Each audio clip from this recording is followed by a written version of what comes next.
My name is Justin Strieff, and I'm the Chief Operating Officer for Turning Point USA.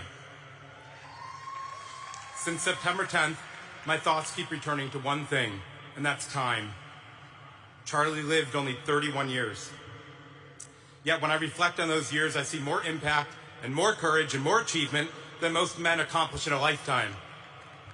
I've known Charlie for a decade, and I'd like to share a little of what I learned from him. Charlie often said that having courage is one of the easiest things in the world because all it requires is you to say yes. Courage does not require talent. It does not require natural ability. Courage requires a personal decision. It's interesting that people often describe Charlie as completely fearless, but the truth is simpler and much more profound.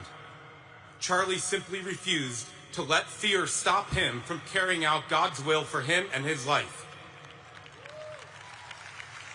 His courage was a daily choice, a yes, no matter the cost, and it cost him his life.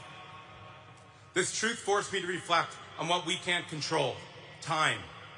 It's fleeting, it's fragile, and it's sacred. Charlie knew this better than anyone else. He didn't waste time. He lived every moment with conviction. He lived as a man of character and truth and courage, and he taught us not just through words, but through actions. Charlie was the same person in private as he was in public, and that's why we trusted him. That's why we loved him. That's why we all feel this loss so deeply.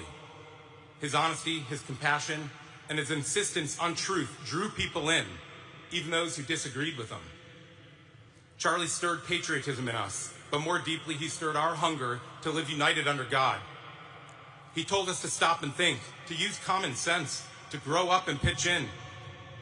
He asked us to hear the words that God wrote on our hearts. I am the Lord your God, and you shall have no other gods before me.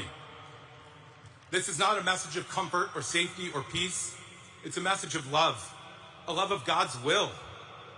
Charlie's life was anchored by that love. Every day he left his home, the comfort of it, his wife, his children, to face criticism and threats and angry mobs, and ultimately death. He loved God more than he loved safety or applause or even his own life. That's because the last 31 years weren't his career.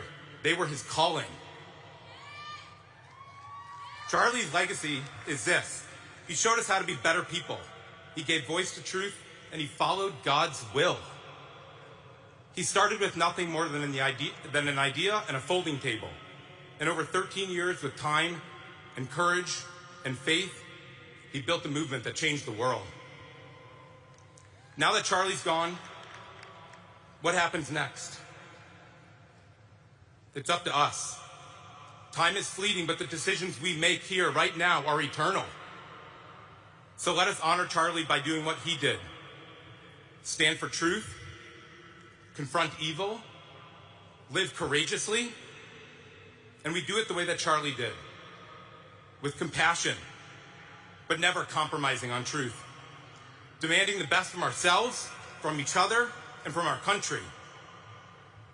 Charlie reminded us that courage requires only a yes, and he said yes every single day. And now it's our turn.